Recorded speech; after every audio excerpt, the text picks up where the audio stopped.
I am here to testify that I am a butterfly today. Yeah. Yeah, I hear you. I feel it. I feel it. I feel it. And I'm flying in my life. That's right, man. Keep those going, Torch. Keep those going. That's a voice of power right there, HB. I know it for a fact. I witnessed it for myself. We talked about this earlier. If you ever been through love, loss, and survival, this book that she has written is made for you. It's called The Urgent Life, My Story of Love, Loss, and Survival. Let me give you some insight of who I'm speaking about. This woman has been a business person, an author, a marketing executive. She was the CMO at Endeavor, Tracy G. Let's go. She was the chief brand officer at Uber, Tracy G. and Heather B. She worked for Apple Music. She worked with Beats Music alongside Dr. Dre and the other guy. Jimmy Ivy. There you go. Still Black History Month. It's still Black History Month. The top 50 most influential female leaders in Africa with the corporate and business sphere by leading ladies of Africa. She worked at PepsiCo. But let me tell you this. She was very instrumental in the trip that I had that I often say changed my life. When I left for Ghana, how I came back are two different people because of that experience. And I only wish I had gone sooner, but I'm glad I was able to make it. And the work that she's been doing, serving as a bridge for us people from African descent here in the States and people of Africa born and raised, has been phenomenal. It's been unwavering. It's been steadfast. And I watch it. I hear friends of mine, Ebro, different folks who have gone over to Ghana and talked about their experiences. It really motivated me to take that trip when Chance the Rapper invited me to come and be a part of this amazing experience that he created. And this is where we officially met. We partied together. Not like Utah. Nah, not like Utah. But in this book that she's written, she really gets in deeper about who she is and her journey. I told her I knew of her, but I only knew the accolades. Now I realize that I know the person. So I want to welcome her to the show, the one and only Bozoma Saint John. Saint John. Saint John. Thank you. Welcome to the show. Thank you so much. Thank you very much. We're happy to have you. Wow. That was quite an intro. You are amazing. Thank you. I'm mad at myself. I feel like it should have been bigger. You know, that's pretty big. That's pretty good. You hold a special place in my heart. You know, and Sam over there too that works with you. You guys do a lot of great work together. I know you guys do the New Year's Eve event. Yes. That you put together. People come from all over the world. I know his family owns the island, right? Are proprietors of the island that this event happens on, and people from all over the diaspora come and celebrate and tell stories and build and bond and make. I made relationships over in Ghana that I'll never forget and that I will never bend. That man right there, Sam. Man, just can he get in the camera? Yes, of course. Sam Barrington, come here, Sam. man. Come on, Sam, take this. Oh, I didn't know. Pull up, whatever, Sam. Pull up. Come on, Sam. No, man. Hey. Listen, Minstrel and Sam, man, I met Minstrel on the plane, and we just started talking, and we just bonded, and it was just coming to Ghana, just allow us to really strip ourselves of our shields of the walls that we carry here in the state, not just physical but psychologically, right? And so anybody that I met there, it felt like I was making a brotherhood. Sam, take a seat. Sam, go ahead, take a seat, Sam. Give it up for Sam, man. Yes. Sam's also a former NFL player, had to be. I don't know if you recognize his size right there. You know, and Sam, my last day in Ghana, I still haven't processed Ghana. It will take you some time. It's going to take some time. Yes. My last day, this man offered to drive me to the El Camino Castles. Where else did we go? We went to the park with the bridges. Cancun Forest. Yep. And we stopped on the way back to the hotel or to go catch my flight. We stopped along the side of the road, and Sam wanted to pick up some pineapples for the resort. And so we went shopping for pineapples.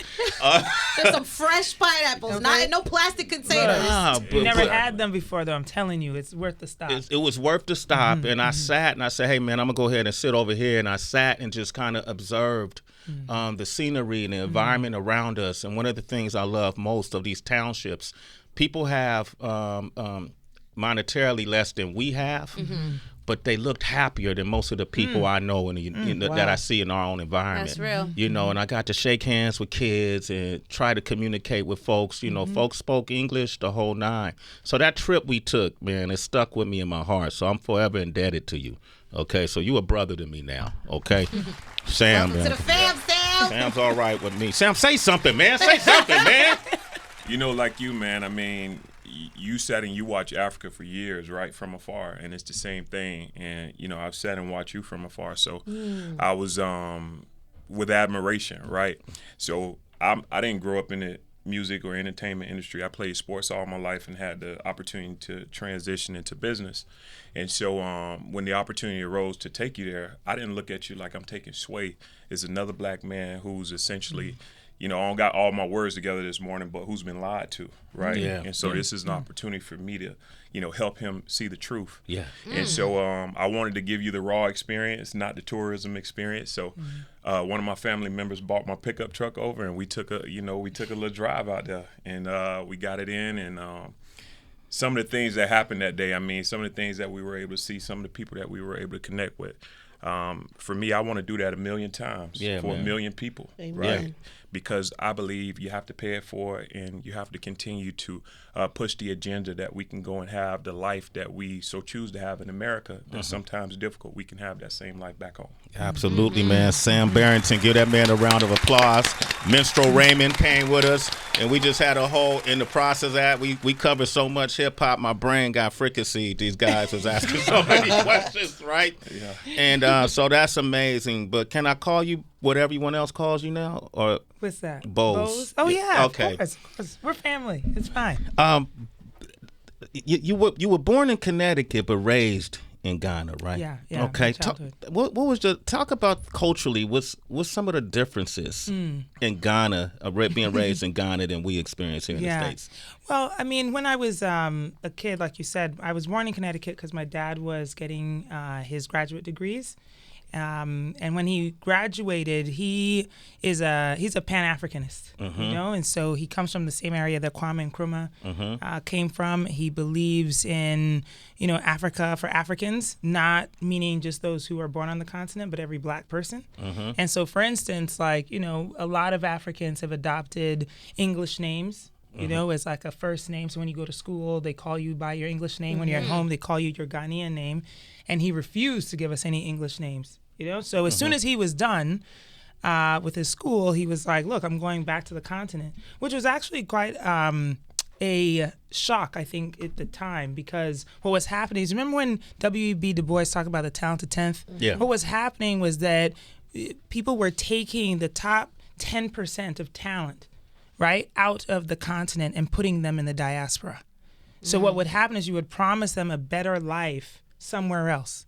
And so that meant that the brain power was leaving the continent and going into these other places to help build those structures. Right. And you were then, you know, promised something that probably wasn't going to come to fruition because anybody told you that you were going to be discriminated against. You were going to be given less opportunities. You were going to probably not prosper the way that you dreamed if you hadn't just stayed on the continent, you know? So after he graduated, he took my mom and I back to Ghana to build, and he ended up being a lecturer at the University of Ghana. Then he went into politics, so he was in Liman's government, which was then overthrown by J.J. Rawlings in a military coup d'etat, which meant that we then had to escape Ghana. Did he go to jail, though? Yes, he went to jail. They captured him, and he went into jail, and my mom, by that point, had me and 3 girls. She was pregnant with her 4th child, my last sister. And we escaped in the dead of night. While my dad was in political detention, they were killing people every day, torturing them, and we didn't know whether or not he was alive or dead. But my mom got us out of the country. I still don't know how she did it. Yeah. I really don't. You didn't ask her? Know? Yeah, but I think that type of stuff is hard to talk about. Okay. You know, it must have been so much trauma to leave your home, your country, you know, where like you've created all these dreams and aspirations, you're building your family, and then something that traumatic happens, your husband is gone, you don't know whether or not he's alive, you got to get these 3 kids, plus you're pregnant, you got to get out, you know, it's it's hectic. So she talks about it a little bit, but I think she has kept a lot of the more terrible stuff to herself. What was it like for you? Because I know when you went to college, you talk about really immersing yourself in on a college campus and really straddling the fence of two worlds. Yeah. How long did that happen for you when you immediately came back to the States? Yeah, pretty immediately. I mean, when we came back for good, I was 12, and we went to Colorado Springs, Colorado, which. Damn, y'all went from Right. Colorado, from Ghana to Colorado. Yeah. Shit was cold. And it was like, the end of October, it was almost November. And the amazing thing, though, is that it forced me to learn to do what I do now, which is that I have to find connections with people regardless of who they are. It's like I don't walk into rooms and just see strangers. I always see people and I'm just like, there's got to be something I have in common with this person. And so that has actually helped me open up on that. I mean, and when I went to Colorado, they were looking at me crazy because what they were used to was seeing the kids from Africa with distended bellies, with the flies on their eyes. Infomercials. They had the picture on the fridge that said, "Send this child 1 cent for a day."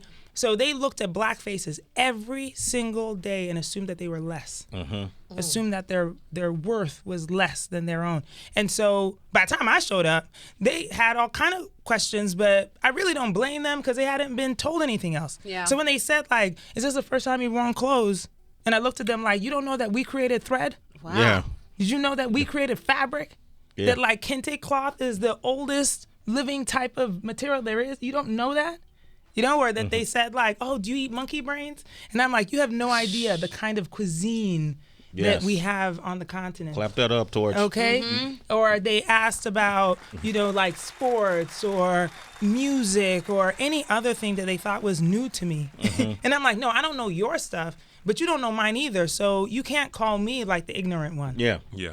But we don't know, they and we don't know our stuff in the States. We see that our history, our legacies are being attacked constantly in our education programs. We see what's happening in Florida right now. And how during Black History Month, how much is trying to be censored. Right. And so when you come over here, what are some of the biggest lies you've heard people repeat about Africa? Oh my gosh, where do I even start?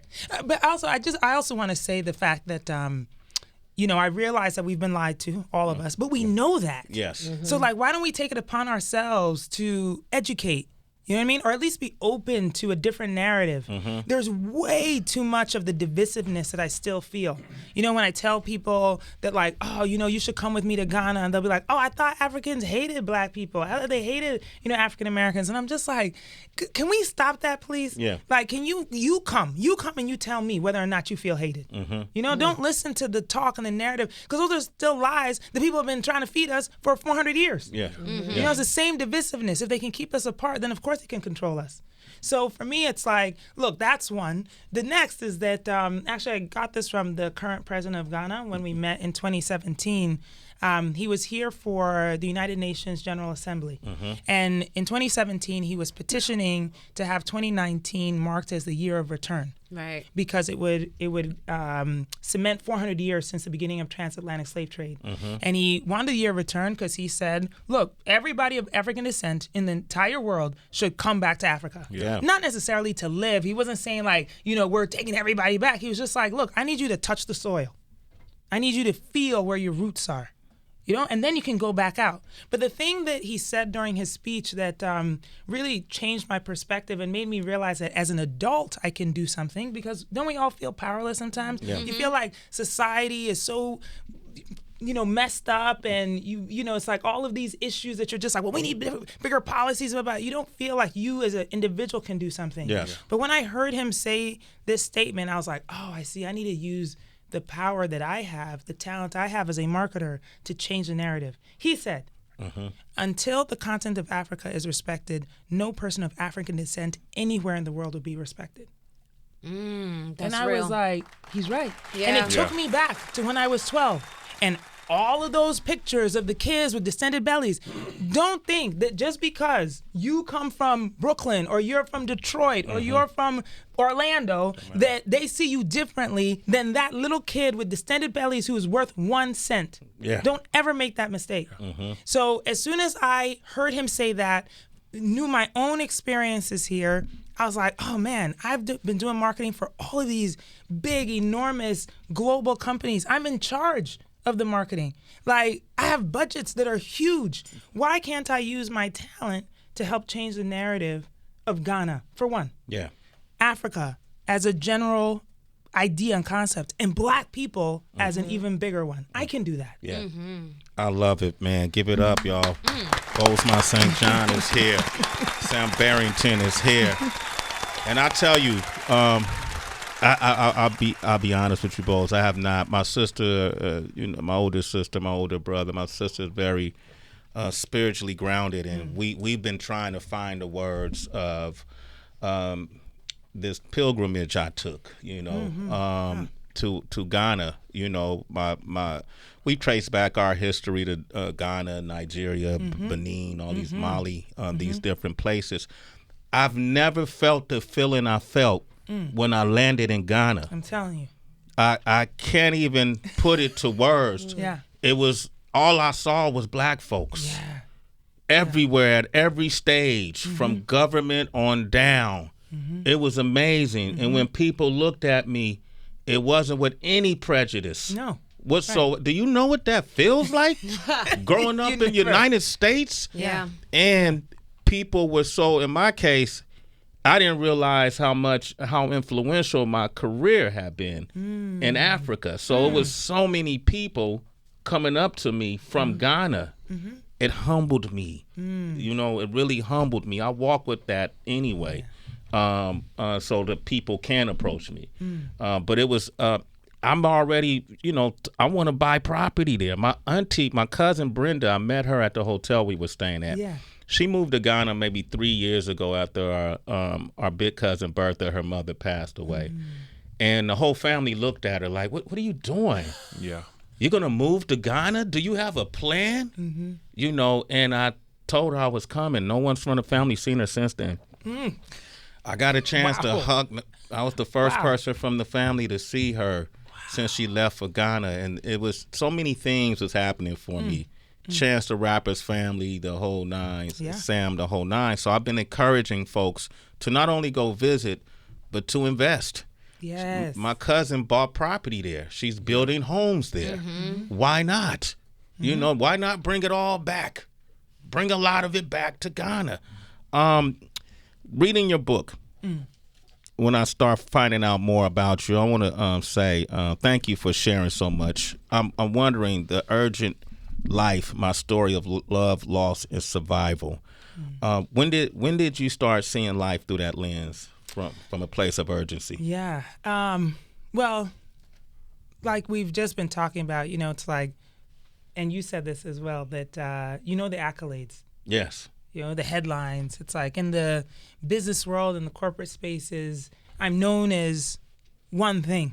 It's like somebody who's a trailblazer. I go into companies. I'm knocking down. They call me unapologetic and blah, blah, blah. There's all these like big words that are used to make it seem as if I'm some sort of superhero. But the reality is I'm a human, a woman who's been through a lot of trauma and loss, And I remember once somebody was trying to, probably make me feel good. They're just like, man, you're going to go down the history books. People are going to know you for all your accomplishments. Like, it's so amazing. And I looked at them and it hit me. I was just like, but I don't want to be known and praised for my accomplishments. I want to be known and praised for what I've overcome. Yeah. The things that I was able to experience and then move through, to get to the next thing.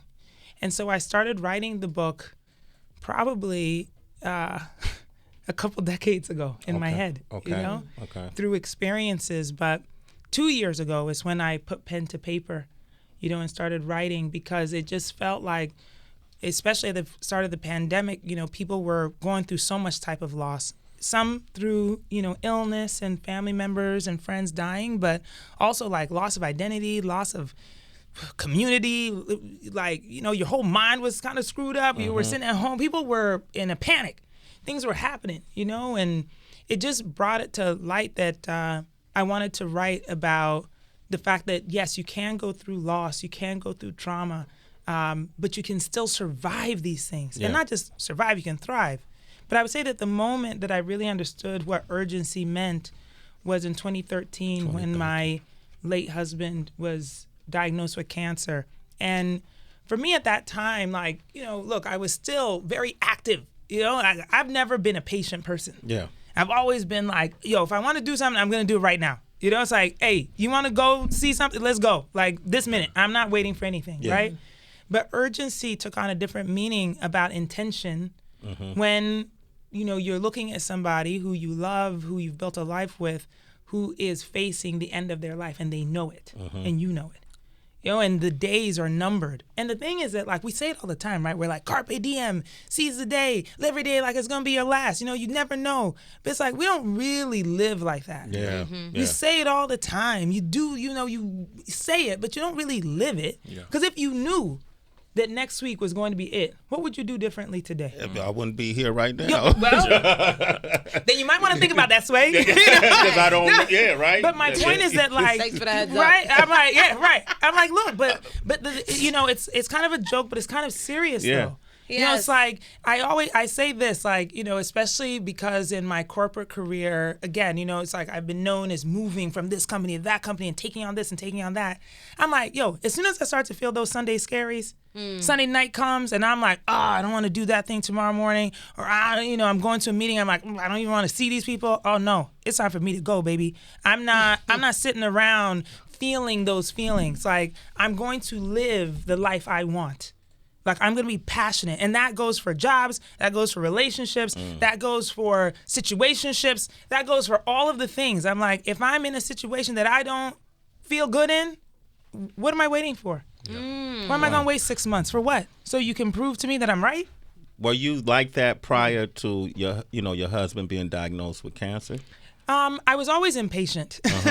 But the urgency with intention changed when he died. When he died? Yeah. You start off the book really powerful. Like, you start off not only, it wasn't just his diagnosis, your mother as well. And I met your mother. I know. On the plane. You sure I did. hit Sam. I'm sitting in front of her mother. Yes. Powerful, beautiful woman. Yeah. 2-time cancer survivor. 2-time cancer survivor. That lets you know that you can survive. Yes. Right? You can survive. So all of that happened in the same time period. Yes. She had, she was on her second bout of cancer. She'd been diagnosed in January, and she was going through her recovery, but, still going through chemo and radiation, all that. And then my husband was diagnosed in May. And then I was faced with basically caring for them both. My mom was being cared for in New Jersey, and Peter was at Memorial Sloan Kettering here in Manhattan. Where were you in your career at that time? Oh, gosh. See, this is why it's like the highs and lows of everything. It's like life is just like that. I was at a pretty big high. I was working at PepsiCo. I was running the music and entertainment marketing group. I'd negotiated the deal with the NFL for the Super Bowl halftime show and put Beyonce on the stage, and it was a high. I mean, we won big that year. Yeah. It was like, look, we fought for a black woman to be on that stage. I think people think now it's like, oh, of course it was Beyonce. I was like, no, you don't understand what was happening, okay? What was happening? Look, let me tell you. Okay. So if you remember the wardrobe malfunction of Janet Jackson in 2003. Justin Timberlake. Correct. Yeah. Okay? And she got blamed for everything. And therefore, the NFL, in not a direct way, but indirect, decided that anybody like her would probably be too dangerous to have on the stage. That was number one. So no black woman had been on the stage since her. So it'd been a decade.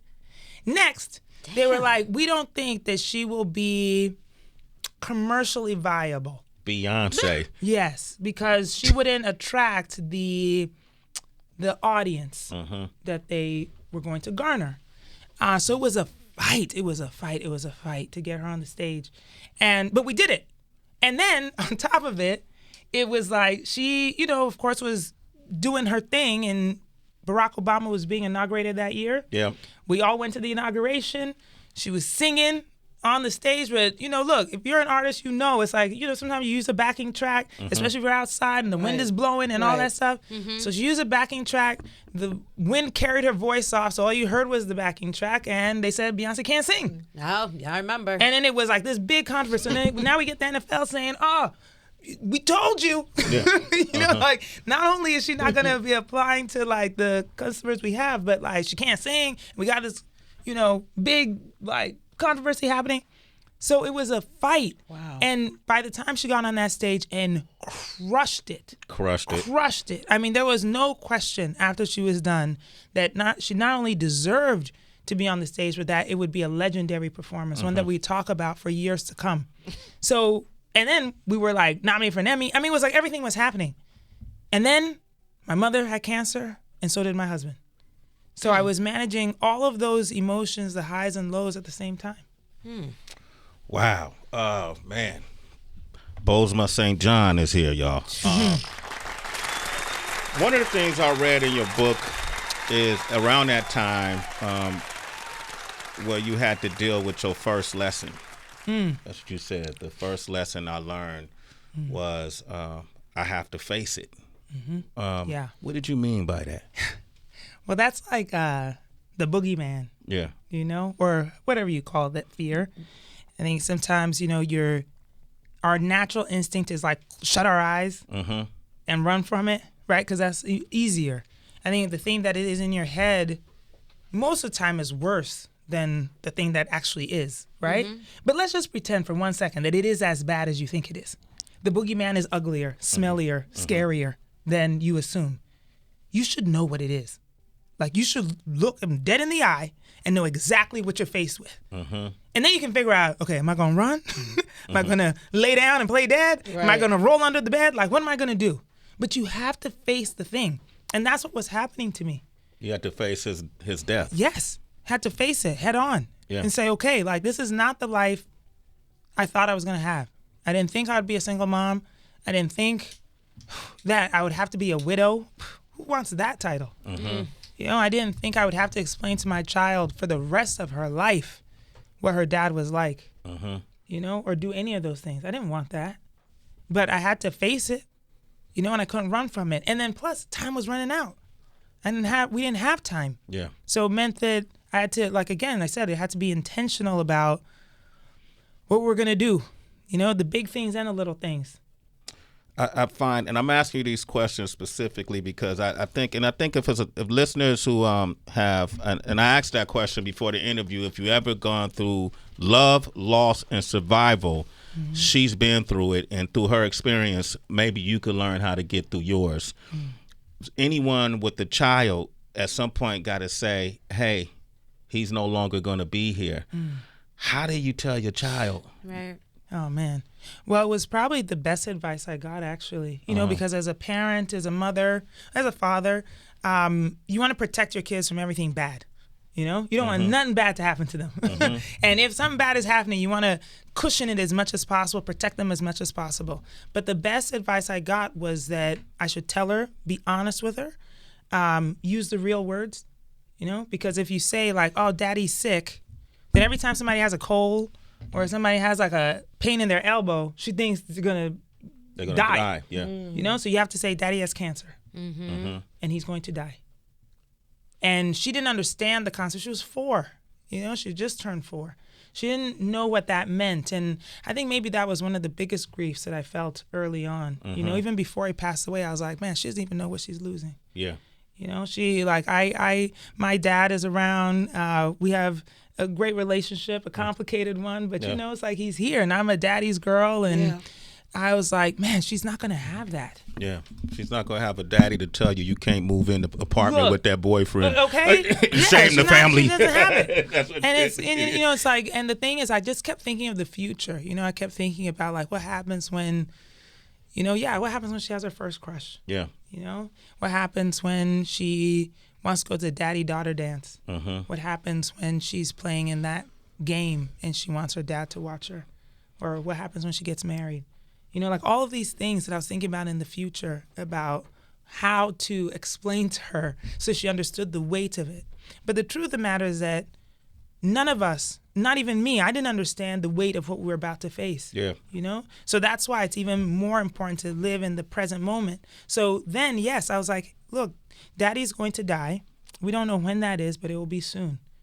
And you should say the things you want to say. You know, hug him as much as you want to. Like, dance and do little performances. Do everything you want to do. Like, do it all.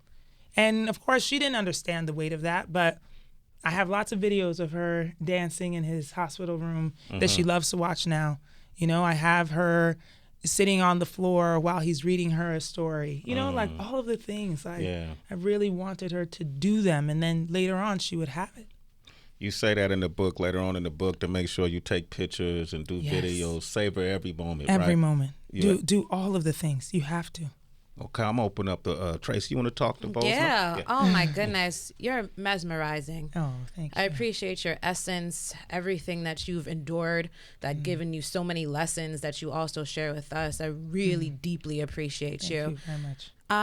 I want to go back a couple steps when you were mentioning how as soon as something just feels icky within, you're like, I'm out. I don't have time to like examine, to prove my theory correct.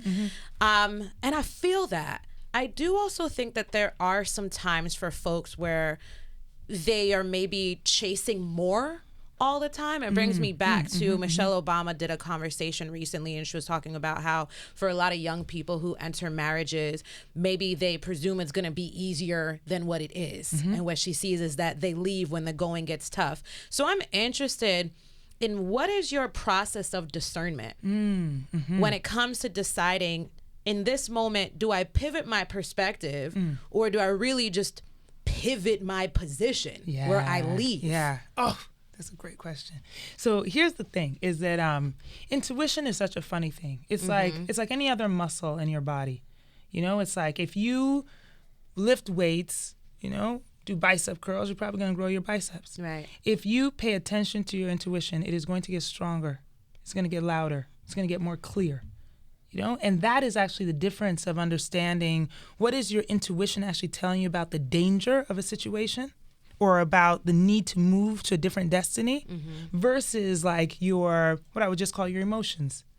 You know, it's like, look, you can be in a relationship with somebody and get pissed off and need to cool off. Yeah.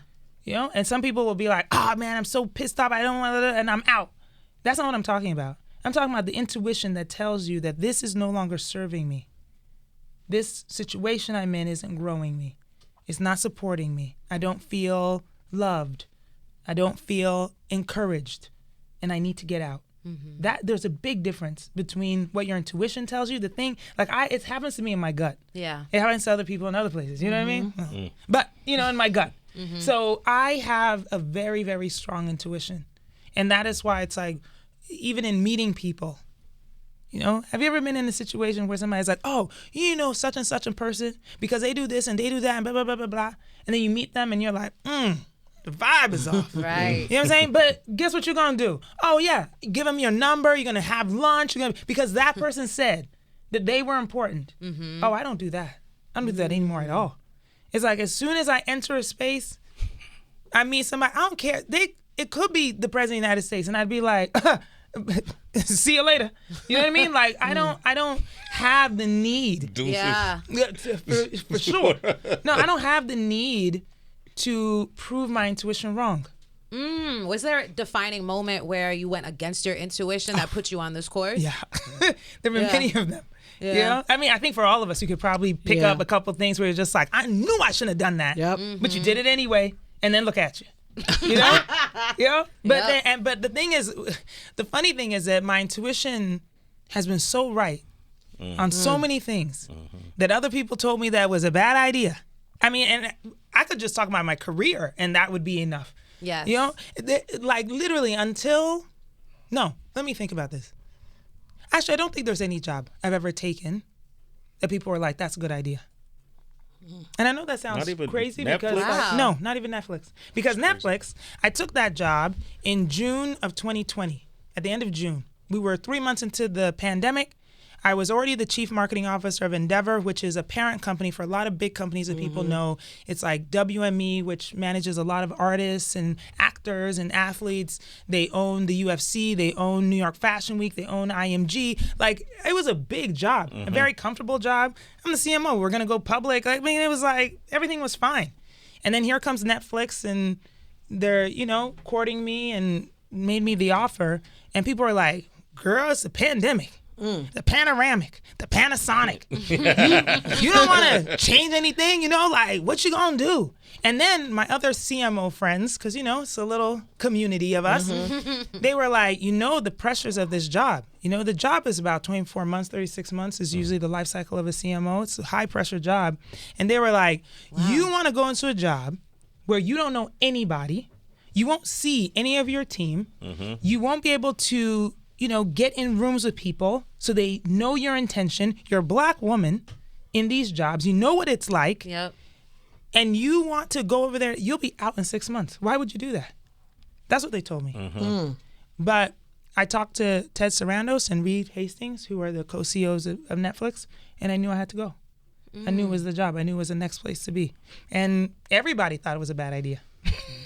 Except for you. Yeah. Not your intuition. Exactly. Exactly. So that's really the difference for me, is that I understand why people feel like, how am I going to be able to tell, or like, but the issue is that you just haven't honed your intuition enough. Yeah. It's not strong enough. So give it some space. You know, allow for the small decisions that are your intuition to lead the way. Try those. When you gain confidence in that, then you can get to the bigger stuff. You don't have to go for the big stuff right away. Yes. But train it. Don't drink cow's milk. Go away, Sway. Clog your chakras. It won't give you access to your intuition. Okay. I mean, that's a process. We'll add that to the list. Add it to process. Sam know what I'm talking about. Okay. That's right. Apple cider vinegar. I agree Okay. 100% with Yeah. that one. Yeah. That's I what ain't I'm gonna saying. say much, but I'm gonna agree with that one. Billy. Hey, thank you. Thank you for the embrace this morning. That hug was just everything. And I appreciate it on so many levels. So I felt your energy from the time you walked in, as you said. And for the little bit that you've been able to share in such a short time, I have to go back to what you said about your dad. And I, too, I was a daddy's girl.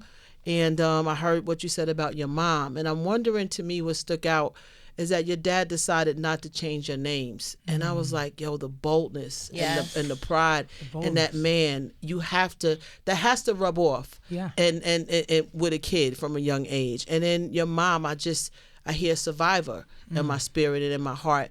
Would you say those were the two things that maybe you have gotten from your parents? Oh, absolutely. I think sense of identity has been so strong. I mean, both of them, like you said, in different ways, right?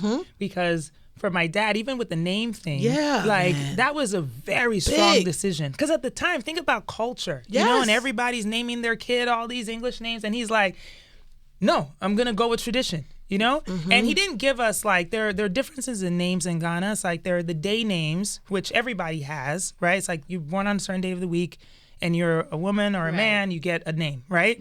So I'm a Fiba, I'm a girl born on Friday. Sam is Kofi, he's a man born on Friday. That is a common name. And then you probably have like a family name, which is passed on from an uncle or an aunt or somebody like that. My dad was like, oh yeah, no, we're going with like the family names, the hard names.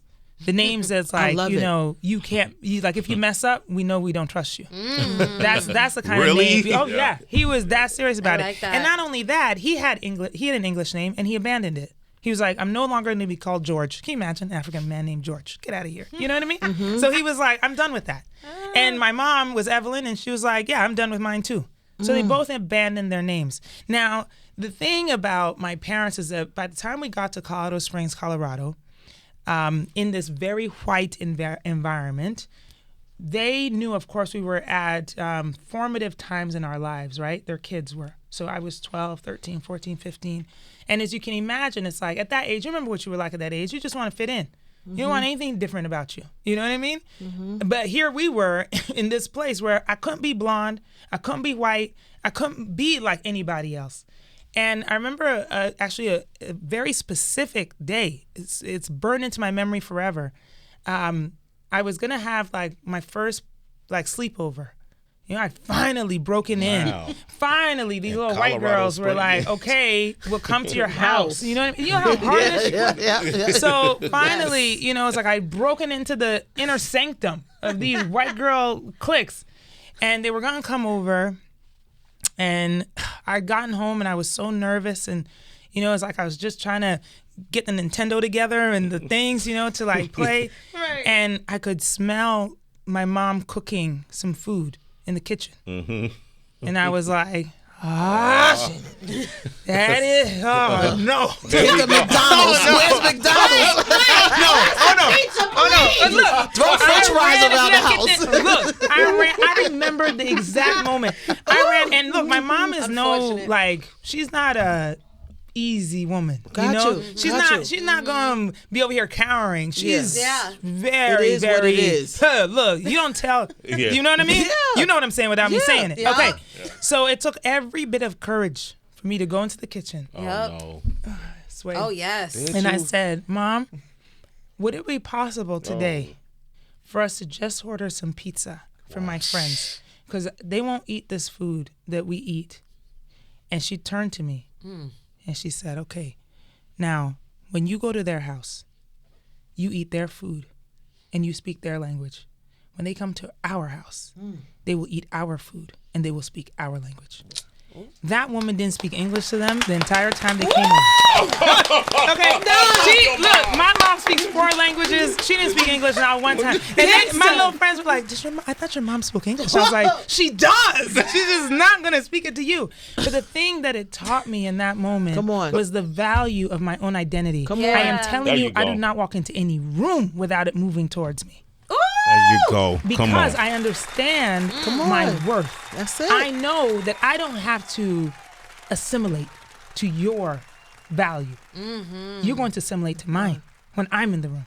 And so for me, it's like that. And look, I'm sure at the time she said it, she was probably trying to hold down her anger, you know, trying to feel like this place that we've come to is going to make my child feel like she's not worthy of our things. Right. Not worthy of our culture. You know, and so she took that moment to teach me the lesson. I never forgot it, ever. Bozoma Saint John Props is to your here. mom. Come on, man. And your dad. Hey, what did she cook that day, though? What did she cook? Look, and then the woman had the nerve. She was cooking actually something pretty easy. I think she was making like jollof rice and chicken. She decided to make some hot pepper soup. Burn these little kids' mouths. They were all turning red and tears were coming. Unforgettable sleepover. I'm telling you, they went home exactly like crying. They probably drank milk, you know, to calm down the pepper. Irony. Yeah, exactly. Blocked up all their intuition. They couldn't tell any different after that. No chakras. One of my I have a stepfather who's from Ghana, and so growing and he migrated to the Bay Area. So when he first, I was still in my mother's house when they came back to the house because they had their own situation, and he used to cook. Man, he made some of that hot pepper soup. It took a long time, but after a while, I craved it. Yeah, he made a peanut butter soup. Yes, peanut butter soup. Oh, come on. Yeah, and he did a fish head stew. Yeah, come on. Man, he was killing it with this. Good food. Good food, excellent. This is what I'm talking about. Yeah, people need to understand. Yeah, it's good food. Yeah, good flavors. You can't get that around the corner. No, you really can't get that on Uber Eats. Sure can. Bozoma, I know our time is running short, but I want to read something that a quote that I believe you started the book with, and then it's towards the end. It says, it's a Diane Ackerman quote that you love about getting to the end of life and not having just lived the length of it, but the width of it too. You said, that's what I want, to fulfill every day, every inch with gratitude so great there isn't room for fear or doubt. So I want to, what is the quote? It's in the beginning of the book, right? Let me see. Do you know it by offhand? Yeah. Okay, go ahead. That was this is just a ploy to get you to say it. No, but you got it. It's like I don't want to get to the end of my life and just have lived the length of it. I want to have lived the width of it. What does that mean to you?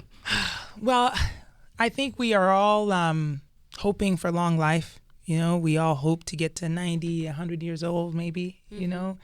we're eating well and working out and watching, how we interact with each other so that we can have a long life, right? That's always the goal. We want a long life. And that is what's been put into our heads. And so when life is cut short, sometimes it feels unfair. It feels like you didn't get the chance to do everything. I don't want to live my life like that. I don't want to just live the length of it. The width of it means that every moment is so filled with exactly what I want, all of the joy and love and inspiration that I can bottle into the days so that if I were to go tomorrow, I would not have a regret. Yeah.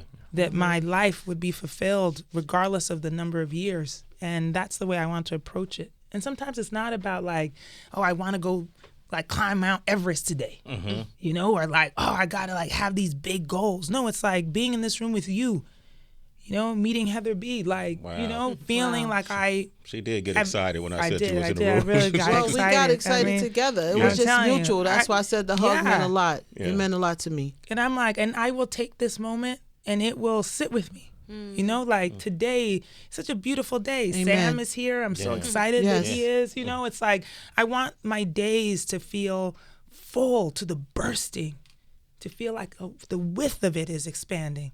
And that's how I approach my life now. I love it. I'm honored to have you on the show. Yes, Bozoma Saint John, Sam Barrington, thank you, brother. It's good to see you again, man. You changed my life. I'm going to put it to words eventually, and you're a younger man than me, but that doesn't matter. You know what I mean? So I had an amazing experience with you, and we wore black sweaters today. That's how kindred we are. And With black the black hats. hat. With the black hats. Exactly, with the black hats. Crazy. Can we also ask people to come to Treasure Island in Ghana? That's what I was about to what go I'm saying? to. Oh, you were? Okay, because I wasn't sure. Because, we're out here marketers and Okay, stuff. so we're hanging out in Ghana. Imagine this night. It's us, Minstrel Raymond, Talib Kweli, it's Cootie, Yeah, Chike had went Chike. home, it's Jay Ivy, Yeah, who's now a Jay. Grammy Award winner. Grammy Award winner, Jay Ivy. Say it. It's Michael Blackson. It's, Yeah. Did I say Dave? I said Dave Chappelle. We're all hanging out. Letitia Wright was there. Yeah. We're all Toby. hanging. Everybody. Yep. Oh, That's Toby right. and Igwe. Toby and Fat. Wigwave and Fat were Yes. there, and we're standing outside of this one club that we were hanging out in, and there's some kids running up on me to take pictures. Sam was like, they just want money. It's like, no, they know me. All right. And so, then they bring the picture up, and I'm like so excited. I'm in the vibe, and Bose is standing there. And I'm like, yeah, Bose, I can't wait till next year's Treasure Island New Year's Eve. She said, you got to make the list. The list is closed, Sway. It just kept moving. We on a wait list, okay? We on a wait list, okay? So I figure if I get you in front of Heather B, maybe I could get in next year. Who's Okay, in we'll charge see. of the list? They are. We are in charge of the list. And she told you it was closed last year. She was like, nah. I mean, Listen, look, my you gotta- responsibility on that list probably like 1%. You know what I'm Really? saying? Oh, word? Hey, I'm- Oh, okay. I'm sure some edits can be made, okay. adjustments, No, but that's because of an extreme amount of trust. And what's crazy is, a lot of these people I was meeting for the first time. So as I'm sitting down and I'm getting to know this person, I see the story, the lineage, right? And how this person actually got there, and they could recite the first time they ever heard her speak about Ghana. You get what I'm saying? And so now we make it a fashion. We'll meet somebody, and within that first 20 seconds, hey, you been to Ghana yet? You been to Africa yet? Because you can wow me. You can tell me about all the things that you've done. You can tell me about all the places that you've been. But there's a disconnect if you haven't been back home. Yeah. You get what I'm saying? And here's the thing. You talk about the power of the dollar in Ghana. I haven't seen a period of time. Of course, I'm only 32 years old, but I haven't seen a period of time where black people are so infatuated with business and investing. If you want to see your dollar go far, bring it to Africa. You get what I'm saying? I think, I believe it was maybe J. Cole or maybe it was Kendrick Lamar who spoke on it. But if you want to see your dollar go far, go to Africa. There's a lot of virgin investment opportunities where it's like they're desperate for the capital. They're desperate for the leadership. And here's the thing. If you come there and you're ready to invest and you look like them, it'll be one of the most comfortable situations you've ever seen, because a lot of times what happens is you get in business here in America. I've been running my company for 5 years, but you get in business here in America, sometimes, unfortunately, black people, we suffer from a cognitive bias, and we see a white person, and in business, we think they're more trustworthy. Speak You get on in the it. rooms with them. Speak on it. Listen, you get in the room with them, and they'll smile, and you think everything's sweet. And the first opportunity they get the chance to, you're gonna get your cut. You're gonna get your neck cut, and they're gonna be like, you know what, bro, it's just business. You get what I'm saying? So if I'm gonna have those experiences, I want to have them with my own people. And you talk about Treasure Island, and it's again just stories and alignments. I reached out to Boz back in 2018. 17. 17. Sorry, 17. Yeah, you trying to give yourself a break. And the gentleman who told me about Boz told me to reach out to him. The guy who introduced me, and that guy is no longer living. You see, so if I missed meeting that guy, I was in New York when I met him. That's the crazy thing. The same year, the Super Bowl that you had Beyonce. It was here in New York when I met the gentleman. So, and it's just crazy, all these things coming back together. So he told me about the guy Matt 24, who's doing an amazing job out in the Bay Area with Toasted Life. Matt said, hey man, because Matt, he knows how I feel about Ghana. My dad is from Ghana. I've been back. I think I leave in 7 days. That'll be trip number 19. Wow. You get what I'm saying? You about it. Yeah, I'm over there. Before I pick up and go to Cali, right? Go to Ghana. I'm gonna go across the water. I'm gonna go across the Atlantic. I'm gonna go to Ghana. I mean, there's no excuse. You can fly 10 hours from DC. We're United. And so he said, man, you really need to check her out. You really need to see. She's doing some really special things in Ghana. And so I DM'd her, but the algorithm, my DM just ain't reached. It didn't reach. It ain't just see it. It wasn't Dr. Dre DMing her. You ain't had Wasn't that blue Beyonce check. Wasn't no blue check DM. I wasn't in no C-suite yet. So, no, but seriously. And so what was crazy is that same gentleman, he told me, hey man, Jadena coming over. This was back in 2018. Oh, right, okay. Jadena doing some crazy things in Ghana. I think at the time he probably had about 20 people he was bringing, and he sponsored the trip. So I called my pops. I say, my pops, that's Big Sam. I say, hey, this guy, he bringing some people in. Can you host them at Treasure Island? So since then, Jadena and my family been real tight. And so literally in August of this past year, I get invited to the spot by Jadena. I'm speaking to some kids for him. He said, hey man, pop over to this spot with us, Bloom Bar. Shout out to Bloom Bar in Ghana. He said, pop over to this spot with. I'm like, bro, I really don't want to go. You get what I'm saying? I got to be at Treasure Island at 7 a.m. So I go. I'm in there about 45 minutes. As I'm leaving out, he introduced me and Boz together. And so all the lives that were changed on New Year's. Wow. Listen, it's precision. You know what I'm saying? It's efficiency. So talking about being ready for these things when they come. Divine timing. Yeah. Divine timing. Yeah, but you got to be ready. You gotta be ready. You can't be drinking that damn milk. You know what I'm saying? Hey, the opportunity coming, you ain't even ready. You ain't gonna go pass you by. The cow farmers in America are going to be talking to you. They on my head. They waiting outside. But no, this is all through alignment. And I'm going to tell you, reach out to me personally if I can help you have an experience back in Ghana. My family owns Treasure Island, and I'm telling you, and no, we going to make sure Sway on the list, whatever I got to do. Talk to her? +2. Yeah. We got the +2. I don't know. We'll see how Sway does. I think I got work to do. We're going to see. We're going to make sure, but it was the perfect party, and we designed it that way. We didn't really want everybody to know about it until after it happened. Wow. Yeah. And literally, man, everybody was going crazy. I love it. Treasure Island. Just for clarity, Treasure Island is located where? So when you fly into Ghana, the main airport that everybody flies into, the airport code is ACC. That stands for Accra. That's our capital. So Treasure Island is probably about 100 miles, maybe 75 miles east of Accra. And the commute is a little difficult because the highway system in Ghana is still developing, but it's still a decent ride. So it'll take you about 2.5 hours to get to Treasure Island. So it's it's the only resort in Ghana that's not landlocked. So it's actually situated on an island. And we went public with it in 2019, and slowly but surely. I actually met Ebro there in 2019. Ebro, my brother Ebro, so, man. So many people have come, and it was Nicole Ari Parker has been Yeah. They both came. They came to the show and promoted Ghana. They were trying to get me to come That's right. before. Well, I guess I would have got held up at the door. Now that but Ebro and I talked to Ebro since I've been back and said because Ebro and I are from the same place. Oh yeah. Yeah. So okay. we pretty much grew up together in the business. So I'm amazing. tremendously proud of him. I smile when I see him because I know how far he's come. But Treasure, me and Tracy coming. Y'all coming? I gotta go to work right now, y'all. Okay. But Bose, thank you. Thank you so much. Sam, thank you. Thank you. Let's get the book, my citizens. my live show is at 12:03. It's 12:02. Oh yeah. You want them to go over there with you? They can come. They can absolutely come. 100%. What y'all about to do now? Y'all I have to go to another appointment. Oh, okay. Of course. Next time. Of course, my bad. Book stop. Book tour. The Urgent Life: My Story of Love, Loss, and Survival by Bozoma Saint John. This is a book you all must read.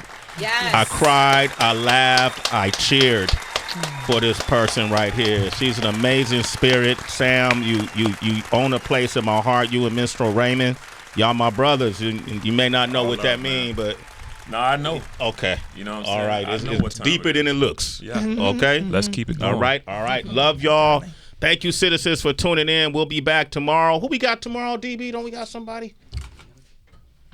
We're going to be with Fred the Godson's wife, Leanne, 38 Special, and then also Samara Joy. Ooh, Samara Joy, the Grammy Award winner. She'll be here. Yes. Nice. That'll be tomorrow. That night. Yeah, that was crazy. Amazing. Bose, you got to come back. We got to. Okay, come back. All right. Okay, we got to talk about all the fun stories. Okay. All right. She brought Beyonce to the Super Bowl, and on that note, we have nothing left to say.